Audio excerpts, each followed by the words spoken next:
Hello, Detroit and the world. Welcome to a special episode of Authentically Detroit, broadcasting live from the Audio Wave Network studios here on Detroit's Lower East Side, powered by the East Side Community Network, and sponsored by none other than the Ford Foundation. I'm Orlando Bailey. And I'm Donna Givens. Thank you for listening in and supporting our efforts to build a platform for authentic voices for real people on the east side of Detroit. We want you to like and subscribe to our podcast on whatever platform you listen to us on. We drop a new EP every single week. So today we will be talking to former Detroit top doc, Michigan Gubernatorial Candidate, CNN political contributor, and author of Healing Politics, a doctor's journey into the heart of our political epidemic, Dr. Abdul El-Sayed. Welcome to Authentically Detroit. Thank you so much for having me. I really appreciate it. Oh, man, it's so good to talk to you. Old friends here, Right, Donna and Abdul yes. and myself. We're so happy to see you doing so well, sir. Yes. That's kind of you. I really appreciate it. And, I am very aware that I stand on the shoulders of giants. It's the work that I've had the privilege of doing with folks like you on the ground who take care of folks every day. And that has fundamentally taught me a lot. So I'm just really grateful to be able to share any of that insight with folks and hope that I can be authentic in the way that I transmit it and the responsibility I think we have to keep pushing on the values that you all fight for on the ground every day. Thank you. You know, we're going to push this interview everywhere we can. We have you and Dr. McIntyre coming on later, really trying to get facts on the ground for people who don't really understand what's happening because there's so many mixed messages coming from the president. Somebody started circulating this email that was supposedly from Stanford University that said that a moist throat would prevent the disease. And if you hold your breath, you can diagnose yourself. I mean, there's so many non-facts. The most exciting one was that Black people could not catch coronavirus. And I was like, wow, let that melanin work. But of course, that was all disproven of that, today. well, I mean, of course it was, but but one can't hold out hope. But it's important for us to have you sort of share your understanding of this. And, you stand in an interesting intersection. I remember when you ran for governor and you talked about the intersection between public health and politics. Yeah. And now we have a pandemic, which requires expertise on both. And even when CNN booked you, I don't think they booked you knowing that we need your voice on this pandemic, or maybe More they than did. ever. But I'm really excited. Can you start out by just sharing your background for those who don't know you? There might be two listeners. And also what the intersection is between your background in politics and your background as a doctor and in public health? Well, yeah, no, I really appreciate that.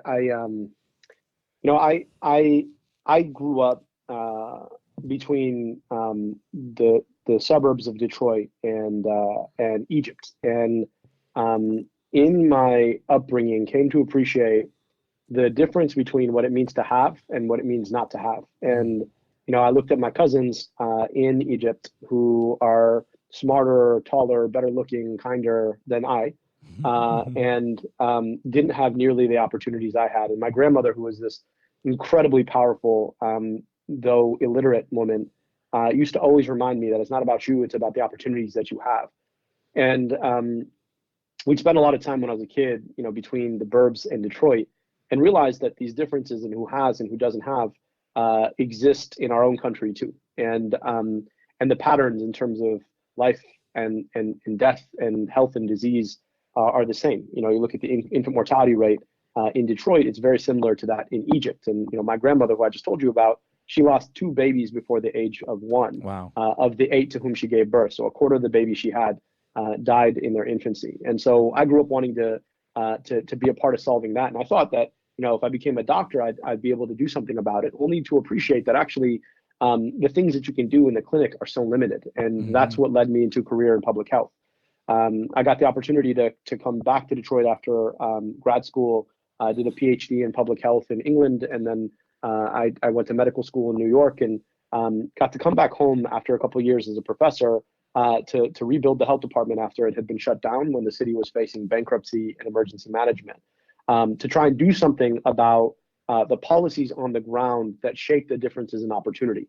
And I came to appreciate in that role that actually all the things that we could do had everything to do with politics, with the choices that elected officials made about what they thought mattered and what they thought did not. And ultimately, that's what led me to run for governor of Michigan in 2018, because I wanted to be a part of helping to set those priorities about what we think matter and what we think don't, so that they're more focused on the well-being of people in neighborhoods across the city and across the state than they are in the well-being of corporations that exist in our downtowns that have been the beneficiary of most of our public support for a very long time. And so public health is political, and it has everything to do with whether or not we choose to center science or not, whether or not we choose to center low income and working people or not, whether or not we choose to invest in empowering people to have the means of a dignified life, or invest in the means of a corporation to make a strong quarterly bottom line or not. Like, these are all choices that we make.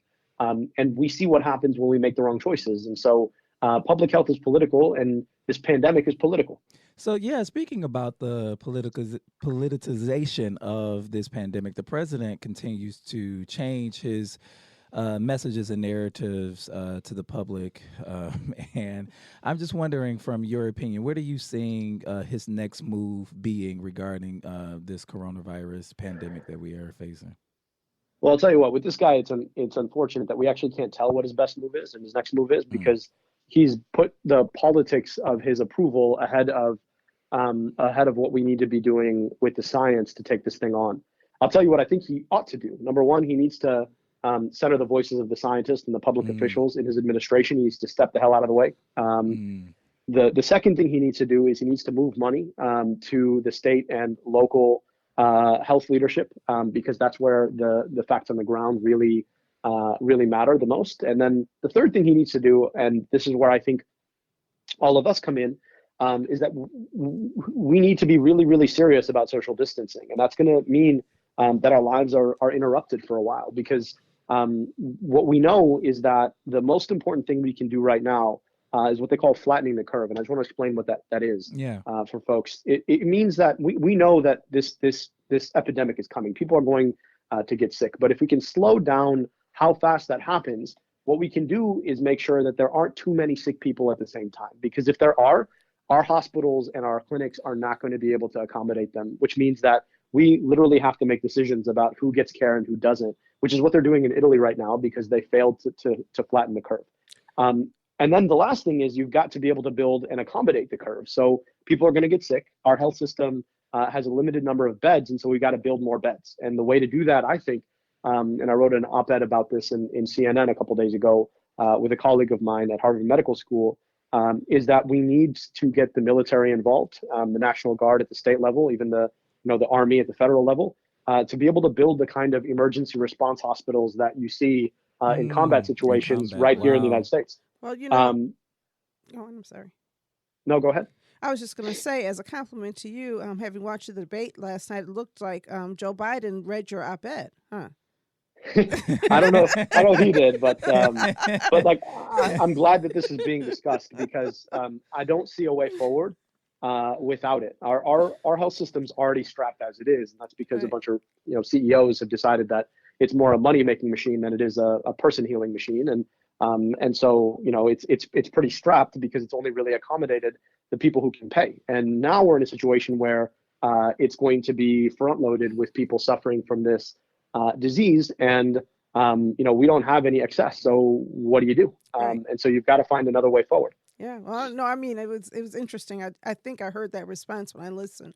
But I want to talk about social distancing for a minute. And of course, we are practicing social distancing. We're here in the studio, but we're not real close to each other. We've washed our hands, cleaned off the mics, all that good stuff. And at ECN, we are working from home. We're really finding the benefits of Zoom technology and conference calls. Zoom is the bomb, because you know what? I'm really efficient when I'm online. No small talk on Zoom. But and then our part-time workers, actually in our organization, those are the oldest of our staff members. Our part-time workers are fully compensated, so they are not missing any dollars by being home right now. So I'm very proud of that work. But I do want to say that when we talk about social distancing, here's what scares me. Poor people can't really distance themselves. that is almost a middle class conceit. So even as we may slow transmission among people who are middle class, people who are living in housing shelters, people who are living in confined quarters, people who can't afford to take time off of work or whose kids have to be babysat by somebody who may not be following these rules, those people are especially vulnerable right now. And then, of course, the population of people who are jailed or incarcerated. Somebody posted today about being locked up over the weekend. It was a long story that he shared, but what he also said was there were 20 people to a cell. So I guess my question is, how do we make sure that social distancing is not a luxury that certain people can afford because they work for people who will go that extra distance, or they have enough money to go into their bunker and not come out? That's absolutely right, Donna, and I really appreciate you always raising the plight of folks who can't afford to get sick, who can't afford to stay home from work. You're right. Our public policy has left people so marginalized on the outer edge of our economy that any small issue will devastate their lives. Right? We've created a system of mass incarceration where we lock people away and throw away the key and don't pay attention to their needs while they're out there. And our economy is more focused on delivering CEO bottom lines than it is on delivering for folks who are working 12, 14 hours a day. And for them, this is a really devastating moment. And so I think there are a couple of things that we have to do, right? All of these conversations that we've been having for a long time about paid sick leave, about universal basic income, about decarceration, about universal health care through Medicare for all, like these conversations that we've had for a long time, this is when the bill comes due. This is when we have to decide that as a society, we're actually going to care for folks. And if we don't, we are creating this situation where, you've got several classes of people, some who can afford to social distance and some who are going to be devastated by this virus, whether in life or in livelihood. And so we've got to step up on those policies. The good news is that people have gotten the memo, right? There's a lot of movement in Congress right now around being able to create or rebuild the social safety net that's been so torn for so long. But it's too little, too late for a lot of people. And so we've got to make sure that our elected officials know what we want, what we need right now. And then we've got to also be able to take care of ourselves. I think one of the most incredible things about having served in the city is that you appreciate the robustness of people in the city, the resilience of people in the city, the ability to take care of each other, because frankly, they haven't been able to rely on government for a long, long time. Yeah, to that point, I just want to bring it, when there was talk about things, shutting down, basically shutting our lives down, it was the social workers of the world and the nonprofit industry that really began to think about taking care of those who were most marginalized among us. Before we even started having conversations about social distancing and shutting down our offices, Donna was looking up resources that we can share with our community so that they can make sure that they also have everything they need. But I want to talk a little bit, pivot really quickly about preventative measures. You talked about a little too little too late. And, I've never seen anything like this in my lifetime, but I remember us being concerned about Ebola. I remember us being concerned about swine flu and H1N1 and SARS and, other pandemics that were happening all over the world that we sort of here in the United States under more competent leadership helped to prevent widespread diseases like those. What happened? What happened at the federal level where we have allowed this to come in and essentially, stop our normal everyday life? I mean, the president was touring the CDC and he was even denying that there was a shortage of testing kits. Like, what's really going on? Yeah, there are a couple of things. Number one, public health at its best works in the background. It is not in the foreground. It's not flashy. You don't see it happening. It's working in the background to mitigate threats and contain them before you even hear about them. The hard part about that, though, is when you have government leaders who get elected on the idea that they're going to, quote unquote, cut government waste. And they don't actually understand how government works. Anything that's not flashy looks wasteful. And so they cut it. And This president, actively as we speak, his budget director is fighting to cut the CDC's budget by 15% right now, in the middle of a coronavirus pandemic. Guy wants to cut the CDC's budget by 15%. That's what happened. Right. What happened is that we had a governing consensus in America, frankly, since the time of Reagan, that said that the private sector can solve the problem. But we all know what that means. That means that you privatize something, those folks who are in charge of providing it put it behind a paywall, which means that folks in communities like the ones that you all serve, that I served, can't get to it. And then we talk about how efficient it is, even though we basically marginalize the whole proportion of our population out. We just don't pay attention to it. Yeah. Public health is that thing, and it's happened. The cuts in state and local public health investment since the Great Recession, adjusting for inflation, is 45%, right? And then we wonder where public health is. Well, we cut it, and now we're not in a position to be able to anticipate and to contain new novel infectious diseases like the coronavirus. And then they run amok. And then we say, well, where was public health? Well, it got cut a long time ago. Right. And that's where we are now. So that's one of my concerns, right? It's almost as if we have decided to exit the world stage as a leader in science, as a leader in innovation. And we've decided to go back to the dark ages where Donald Trump knows everything scientists know, and they all say he's the smartest person they've ever met, and he magically knows what's needed, and he should have become a scientist by way of, I don't know, osmosis instead of running for president. I do wish he had become an osmotic scientist. I don't know if that's the word, but I do wish he had pursued a different path rather than being president.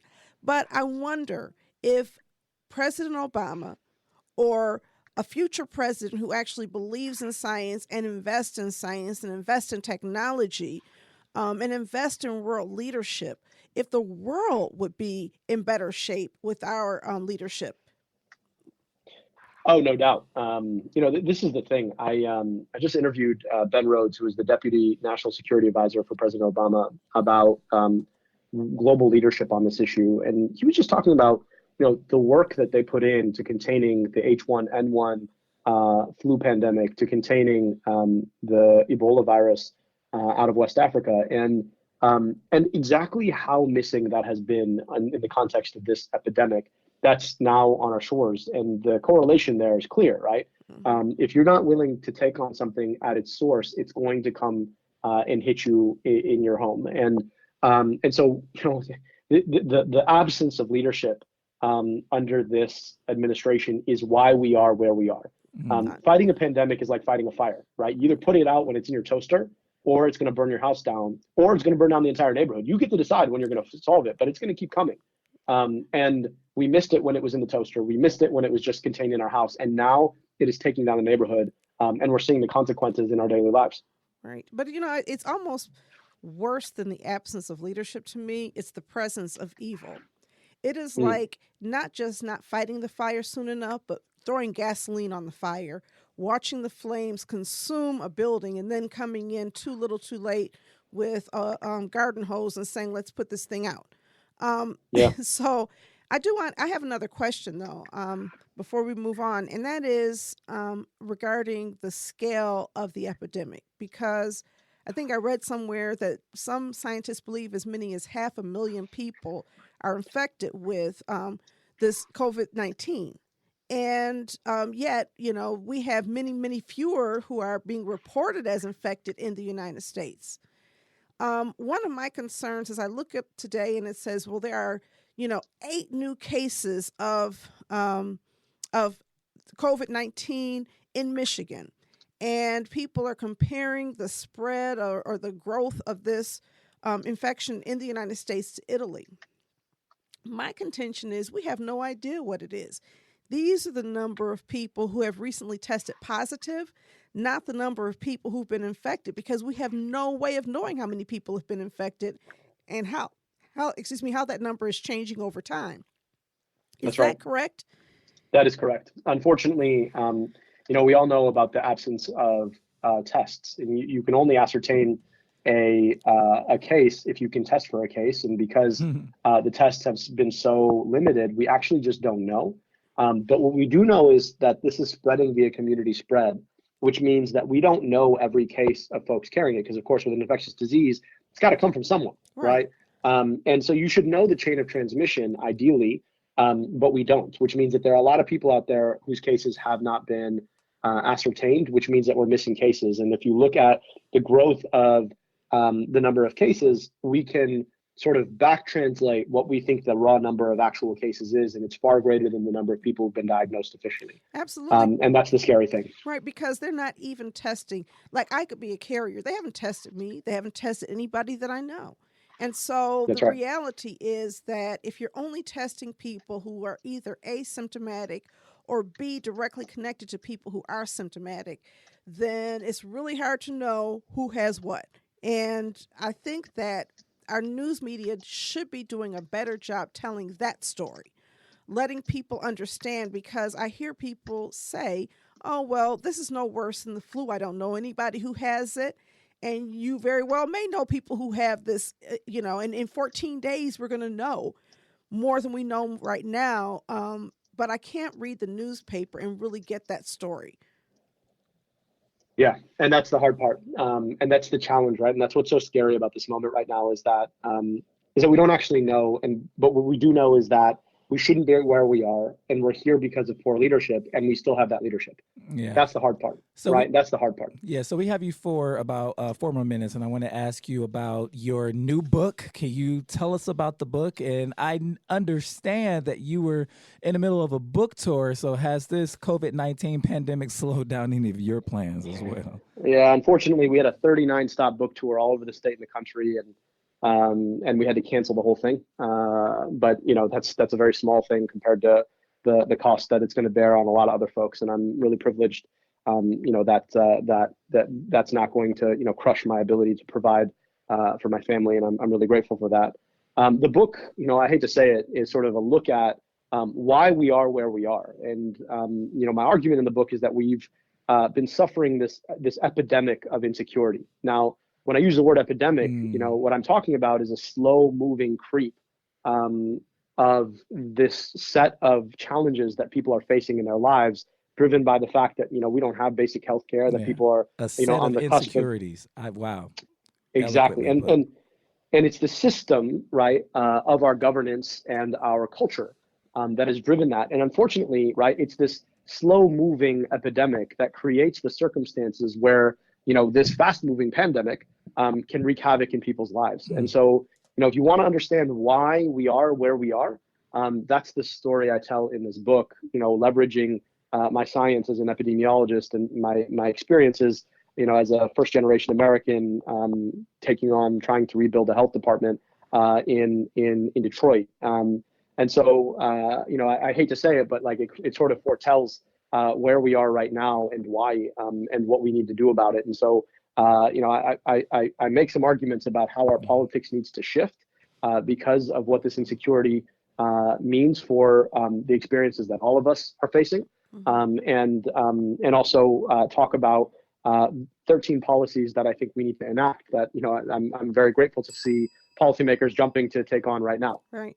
So, I remember when I met you, you came to a meeting in our offices, sat around a table, and you had, it seemed like you were just pulling great ideas from the air. I was like, who is this guy? And he was remember, he was the youngest health director that Detroit had seen at the time. And you were just coming up with these ideas. Every time you opened your mouth, I was like, yes, okay. So I'm excited to actually read your book so I can get more of that. Yes, now that you're no longer, as our health director, I'd like to believe that Detroit would be doing a much better job right now with you at the helm, because I feel as though there's been some silence in the city around some of the things that our citizens need to know. And, misinformation, nature abhors a vacuum. So people have been filling in a lack of information with bad stuff. But I do have a question. When is your tour coming to Detroit? Well, we were going to be coming, the first day for a couple of events, but unfortunately we've canceled all of them. But what I do hope that folks will do is check out events.healingpoliticsbook.com, and we'll be doing a couple of virtual events that folks can jump on and ask questions. But hopefully in August, September, if we're past the worst in this, we'll plan to reschedule it Detroit obviously will be one of my first my first stops. Again, events.healingpoliticsbook.com, and if folks want to pre-order the book, it comes out in 2 weeks. That's at healingpoliticsbook.com, and you can pre-order and pick up there, or check out a local bookstore. Now, obviously, get in, get out, but I'll be doing some signed copies for a couple of local bookstores in the city that folks can check out. I want my signed copy. We want our signed. Absolutely. So 2 things. One, we're going to put this information on our Facebook page for Authentically Detroit and Eastside Community Network, just in case you didn't hear the spelling or where it's going. And the second thing is we want you to come to the East Side. And so when you reschedule your book tour, we really need to talk about getting you over here on the East Side so that the people in our community get to hear from you directly. Oh, that would be such a privilege. And I deeply appreciate your leadership. And, you're talking about the first time we met, and I felt the same way. And I know that you're only as good as the people that are around you. And so I think I was feeding off the intellect in the room because both you all were there. So I really appreciate that. All right. Thank you so much. Thank you so much. And congratulations on everything. Let us know about your political future, too. We want to know what you got in mind. All right? Okay. Cool. Talk soon. All right. Thank you all. All right. Thank you. Thank you. And we will be right back with Dr. Carmen McIntyre. All right. Also joining us today is Dr. Carmen McIntyre, who is Chief Medical Officer for the Michigan Department of Corrections, professor and I think assistant dean at Wayne State University Medical School, a member of the state of Michigan's coronavirus task force, and most importantly, my cousin. Run down those credentials, right. Donna. Correct anything I got wrong, but I know I got the last one right, okay? Carmen has been living this pandemic day and night. So, Dr. McIntyre, welcome to Authentically Detroit. Thank you for having me. We are so excited to have you on, Dr. McIntyre. So listen, within the past week, we've heard from the governor almost every single day. I want to ask you, are we expecting her to issue a mandatory quarantine in the coming days? So, I wouldn't necessarily be privy to that. And I think things with coronavirus, whether it's an institutional policy or, executive orders from the state are very fluid and changing every single day. So, you can't really say what to expect at this point. Can you talk a little bit about your role at the state level, especially being a member of the coronavirus task force and some of the things that you all have been working on day in and day out? Sure. So first of all, let me clarify that the governor has several task forces working on this. So in my role as the chief medical officer for the Michigan Department of Corrections, we're one department, and then you have the Michigan Department of Health and Human Services, with Robert Gordon and Dr. Janae Caldoun over there. Mm-hmm. So, these are two departments that are working very closely together on our planning, along with, hospital associations and that sort of thing. So, the planning would include anything from thinking about precautions for our settings, or what we call congregate settings, right? So where lots of people live together, and so therefore where spread should really need to be contained, like jails and prisons, but also hospitals, nursing homes, home for the aged, group homes, and boarding schools, things like that. So really, that's where my role has been, is in these discussions, particularly around the prisons, but also around congregate settings. So I was mentioning earlier in this podcast that a friend of Orlando's and mine was arrested last weekend, and he was at the Wayne County Jail, and he said that he was in a cell with 20 people, and there was one toilet. There was no way for any kind of hygiene or any protective measures to be taken. Is there any way for us to really stop the spread of the coronavirus in these types of settings?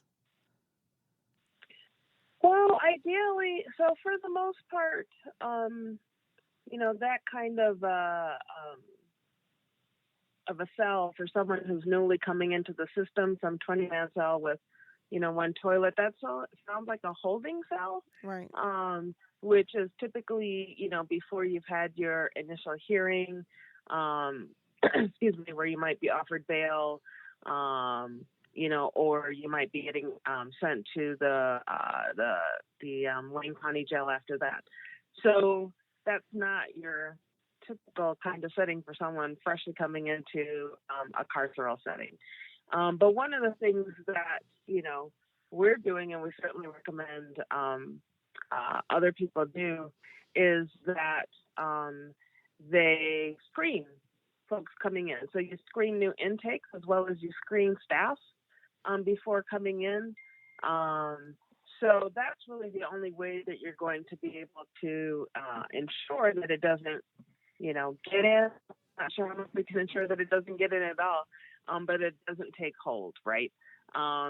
So that as you're bringing new intakes in, you're screening them. MDHHS has a screening form.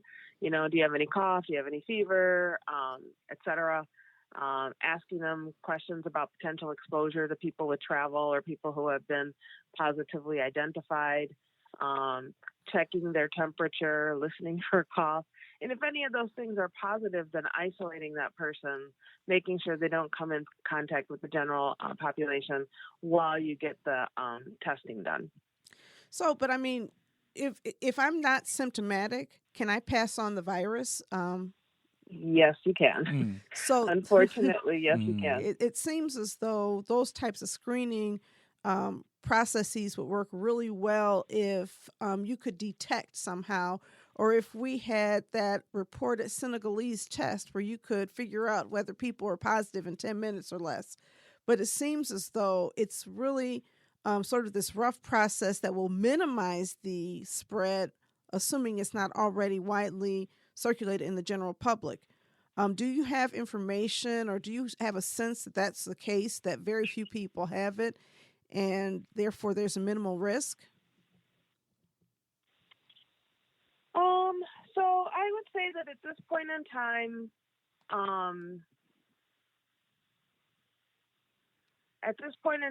the vast majority of the Michigan population doesn't have it. Mm-hmm. The problem is if you look at predictive modeling.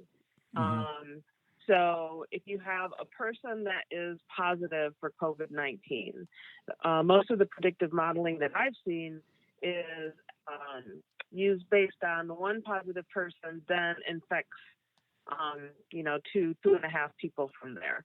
So imagine you come in contact with 100 people, and 2% of those are infected, and then it goes from there and it goes from there. So that's the whole point of the social distancing, of closing schools and closing restaurants and closing bars, because first of all, lots of people will still go out despite being sick and don't wash their hands and all that kind of thing. But yeah, you're absolutely right that there are people who are relatively asymptomatic, and aren't and can still shed the virus. Now, I read last week that they took a look at some folks that were being called asymptomatic positive COVID-19 folks in Europe and in China. And, these were folks without any reports of fever, no chills, no coughing, et cetera. So we're being called asymptomatic, but were tested because they were close contacts of people who were identified and they came up as positive COVID. But when they did chest x-rays of them, they found that they actually had infiltrates in their lungs. So even though, you're saying that you're asymptomatic, you actually are colonized with the virus in your lungs. And that's why these asymptomatic carriers are still, a source of transmission. I want to talk a little bit about public health inside of the prison system. The Detroit Free Press ran an article that we covered a few weeks ago, the reporter being Paul Egan, about just overall prison conditions before there was heightened concern of the COVID-19 virus, and cited firsthand experiences from prisoners, particularly in the Upper Peninsula, about potentially harmful prison conditions. Is that something that in addition to the COVID-19 virus and its spread, is that something that your office is also looking at? Yes. So, I am the associate chair for the Department of Psychiatry and Behavioral Neurosciences at Wayne State University over community affairs. And so through that role, Wayne State University entered into a relationship with the Michigan Department of Corrections in December of 2018 to provide its medical leadership. So I've been in the role of Chief Medical Officer for the Department of Corrections for, just over 2 years now. And I will say, honestly, one of the things that I've been surprised about is actually quality of healthcare that's available in the prison system. So the actual medical providers are through a subcontractor called Horizon. And for the most part, I found the providers and Horizon as a company, very dedicated to delivering quality healthcare that's consistent with the community standards. So yeah, that's pretty comforting to know. My question is really more so around that office taking a look at the actual physical conditions of prisons, the structures and the showers and things, because it was sort of highlighted pretty. It was the firsthand accounts were pretty jarring in that Free Press article, and I wanted to make sure that we gave you an opportunity to respond. Yeah, so, part of our role is actually to go physically into each of the prisons. And I have now been to all of the Upper Peninsula prisons, most of them 4 times, but all of them at least 3 times.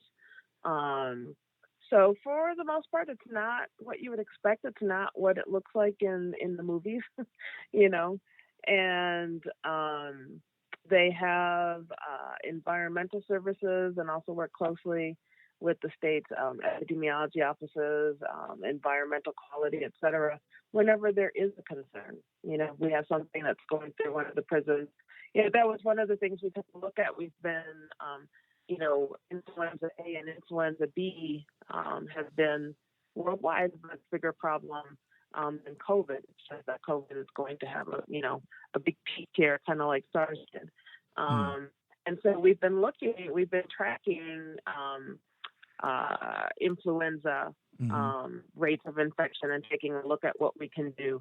And we did take a look at the actual structure of the prisons and whatnot to see if that was a factor in why some facilities had a higher rate of influenza than others did. So, those are things that we definitely take a look at. So are you saying that the prison that was the report that was in the paper was inaccurate? Or are you saying that those conditions have been remediated? I would say that, I think that it was largely inaccurate. And so when we take a look at, for example, with influenza transmission rates, and we've got, a couple of outbreaks going on right now, as you would expect. It's, influenza season. So the things that we find are what's the right word? The most associated with our facilities that have higher influenza rates. Number one, they tend to be facilities that are lower security level, and so they have more frequent visitation and face-to-face visitation. So the influenza is being brought in from visitors as well as from staff who are getting it from family members and from the community and that. So the same way that we're talking about for COVID-19 and the social isolation, the more face-to-face you have with folks from the community, and the more contact with them, the more likely we're going to have things like influenza. So we saw It's nothing about the structure. Yeah. Okay. We saw a petition today to the governor asking that there be a freeze in rent and utility collections in lieu of some of the executive orders that are coming down. Just from your place of knowledge, do you know if that's something she's taking a serious look at? I'm sorry, you repeat the first part? I didn't hear the first part. Oh, so we saw a petition today to the governor asking that there be a freeze in rent and utility collection in lieu of some of the executive orders that have been coming out. From your vantage point, can you share if that's something that she's taking a serious look at doing? Well, I don't have personal knowledge of her taking a look at that, but I know that, through all these various task forces, are taking a look at what are the impacts of these things. So, when you start doing your social distancing, you're impacting with today's order, right? Mm-hmm. The restaurants and the bars and whatnot. So then the people that work there and then the people that own those places, what are they going to do for jobs? So they have been taking a look at, as you had mentioned earlier, about the water shutoffs and all those kind of things. So I know that all those things are recommendations that are being made. I can't really speak to, what are some decisions that have been made so far.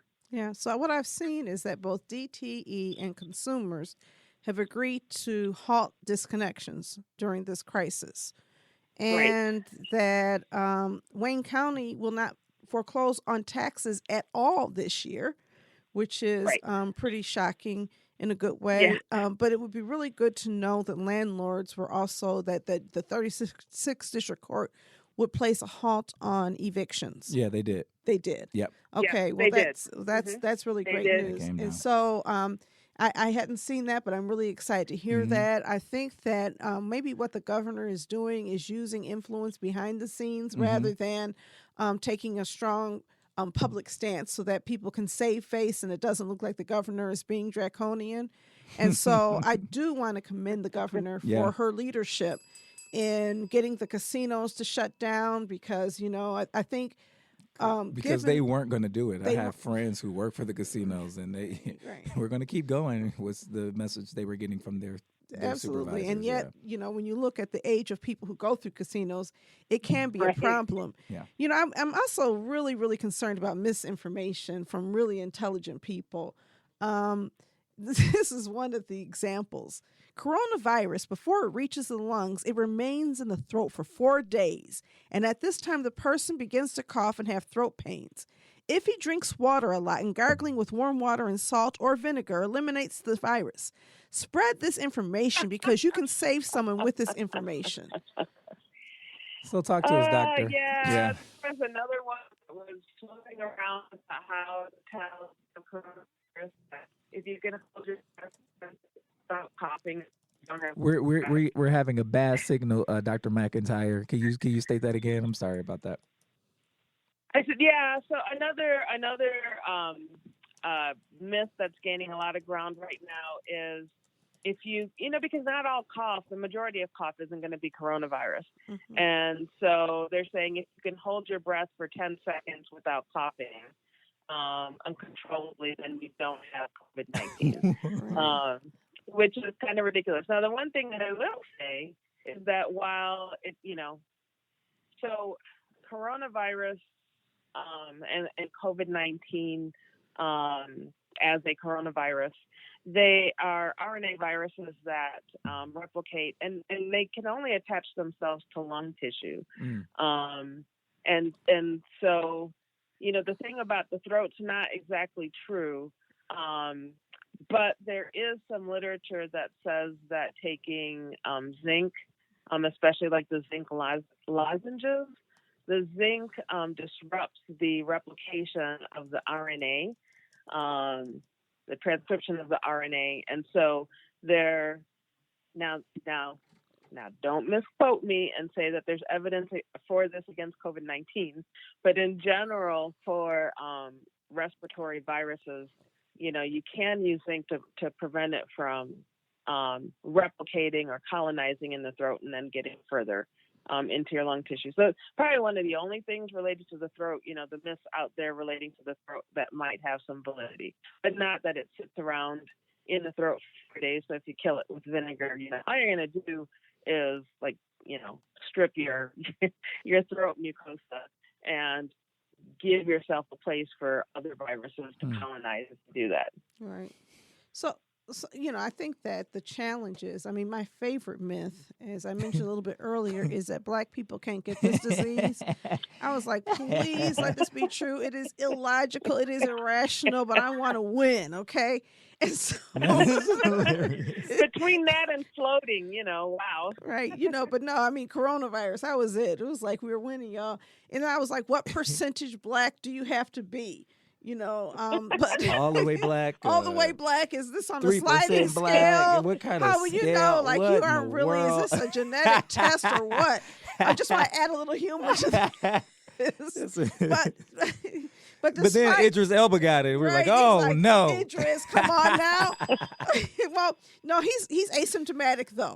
Right. So now if he develops symptoms, maybe we're wrong. But Maybe we in trouble. no, okay. But these kind of myths are not only and sometimes it's fun to have these myths, but it's dangerous, right? Because if I believe I am racially immune to coronavirus, I may follow absolutely none of the advice. Look, I got immunity, racially immunity. Listen, this is payback for slavery. We need racial immunity in other places too. This is disease reparations, okay? We got reparations. Thank you to Corona. Black people calling it Rona. Exactly. They call it it's Rona. It's running around. Tell somebody, Right. tell Rona to sit down, Exactly. Dr. McIntyre. But but when you have these things floating around, it really does affect people's behavior, right? Like I'll go to the club and I'll just gargle with some vinegar and keep it out of my throat, or my skin color, whatever. Facts are so important in a disease where people are really, really confused. And I see people posting so many memes and so much misinformation.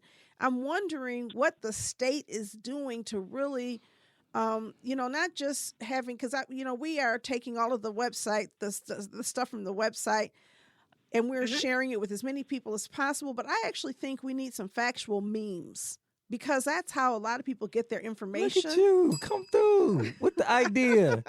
So can the governor put Donna on contract right now to create this content for us? No, seriously. I think it is, because most people, Dr. McIntyre, as you know, get their news now from social media, Facebook, Instagram, and Twitter being, the main. So there is something to be said about the creation of cool content to help spread the right kind of information. What do you think?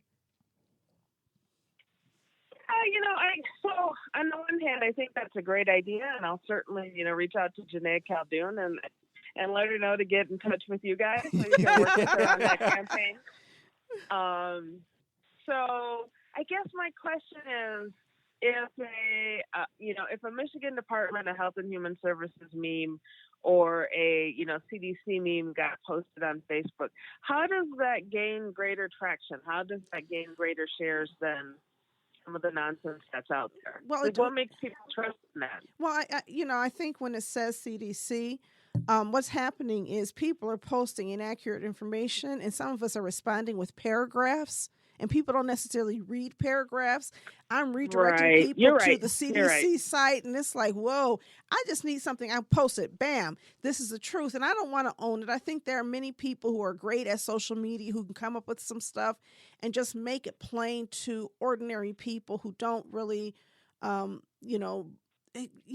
is how Russian warfare or whoever created that, social media warfare. 2016 election. That's what you do. You throw some stuff out there, and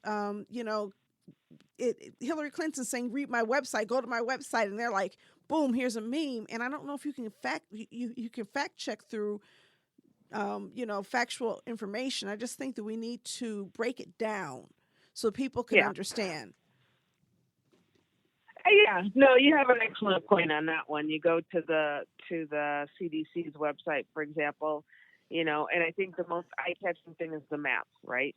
Mm-hmm. The map that shows you the what the spread is looking like, and that catches your eye. But everything else is stuff you have to read through and understand. So, yeah, I think you have a really good point about that, about easily digestible and kind of dynamic sound bites and I guess eye bites.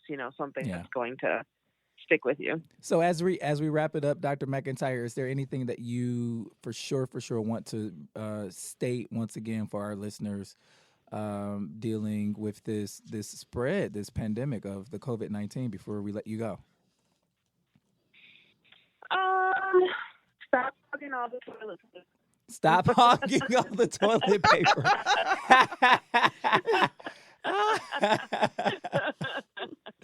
No, Wow. I mean, honestly, I cannot emphasize, enough. And I know Donna's been posting it everywhere. The two most important things, I'm going to say three most important things you could do. Mm-hmm. Wash your hands, wash your hands, wash your hands. Try at least 20 seconds with soap.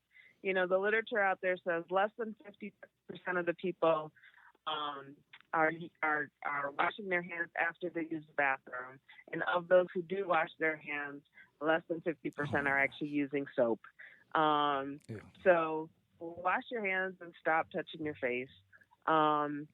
If you are sick, protect everybody else. Please don't go out,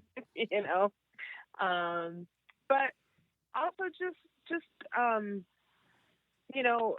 folks that are relatively healthy, you might get coronavirus, you might get influenza. But if you're relatively healthy and you seek care early on, if you do get sick, then you'll pull through this. And so I think making sure that you get adequate sleep, a reasonable nutrition, and now, kind of people are holding up in their house. So the two healthiest things for you are some sunlight and some exercise. And I don't mean Richard Simmons, half an hour of, jumping to the oldies, but just go out and take a walk. Stay 6 feet away from everybody else, but get out there and take a walk. Yeah. All right. Can I just ask one more thing? Even as restaurants are closed down at 3 p.m., they say, well, carry out orders only. But what your statistics that you just shared about how unhygienic some people are, do you think preparing your own food might be another way to protect yourself, or is this just me? Insulin based on current levels of production to address the needs of all people. Yeah. So I want to ask a question because it's a real concern of mine. What's worse, dying from diabetes or dying from COVID-19? Which one is more tragic? Which death are we going to be concerned about? Do we care about the people who die from hunger or the people who die from COVID-19?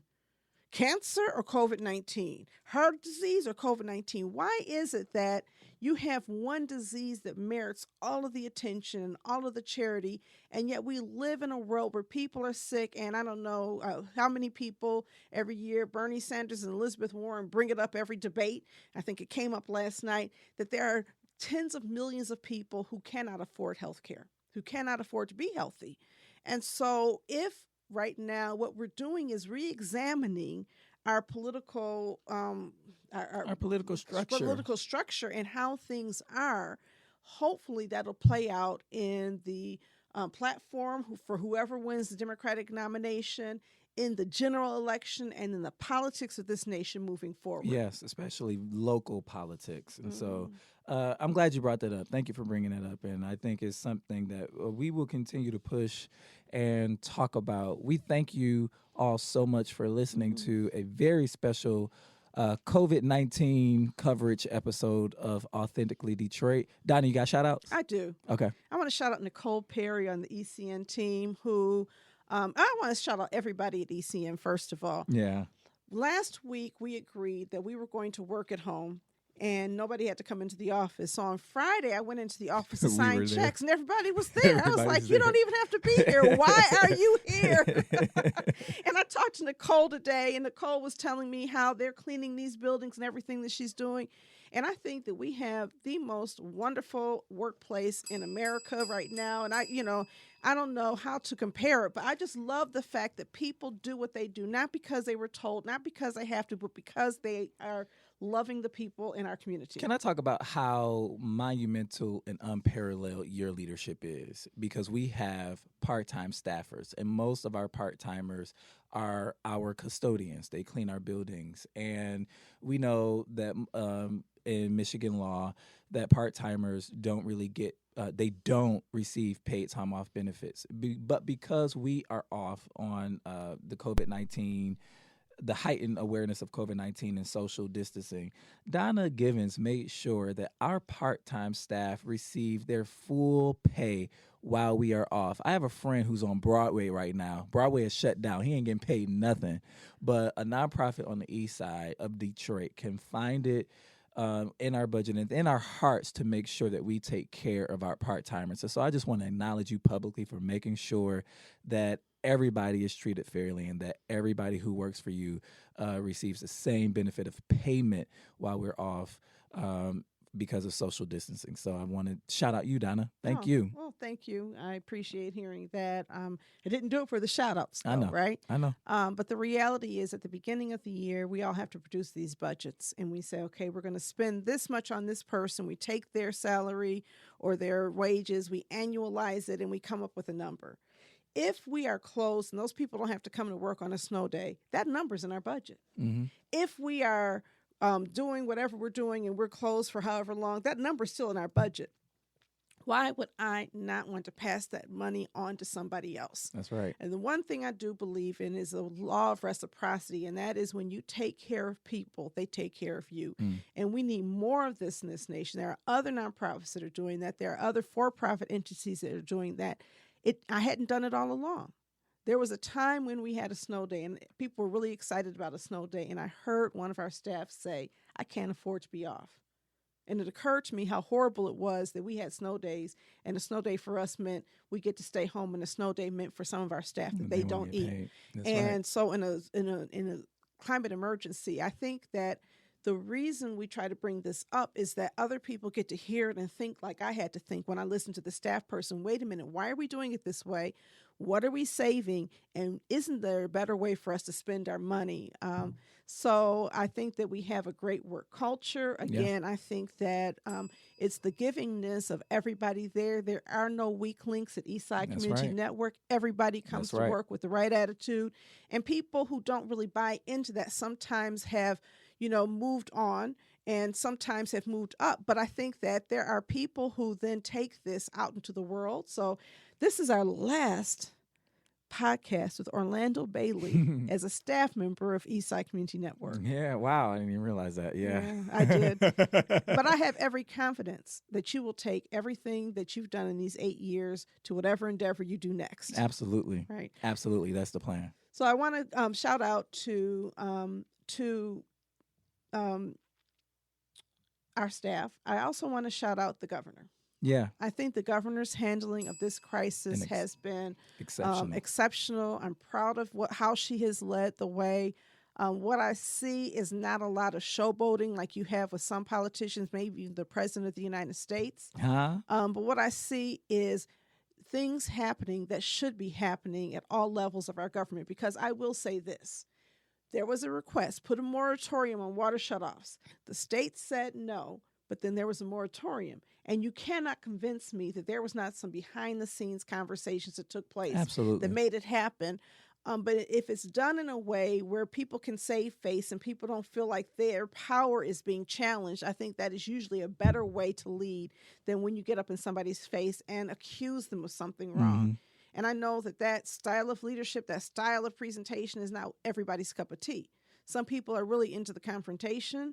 I'm into results because results are what, people are depending on us for results. That's right. What are you winning? You fighting, but what you winning? Well, you may win a popularity contest because sometimes people like to see people cuss and scream and whatever kind of thing. But I like to see people make things happen. Come through. And so I think the final thing is I just need to shout you out, Orlando Bailey. So this is going to be the love fest today because Number one, you've just been an exceptional employee. I believe over these past 4 years, a friend, somebody I count on, somebody I trust, somebody who has given his all to the job and really been that backup for me at times where things have been difficult, because leadership is not always easy, but you've made that possible for me at times that are really hard. So I want to thank you, not just as your supervisor, but as your friend, because moving forward, that's what we are to each other. I appreciate it. Thank you. And I want to thank you because I know great things are going to happen.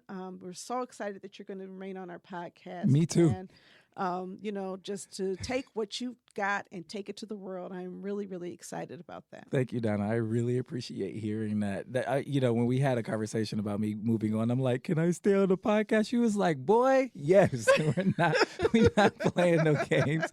Thank you so much for listening. We want you to catch the wave. We'll see you next time.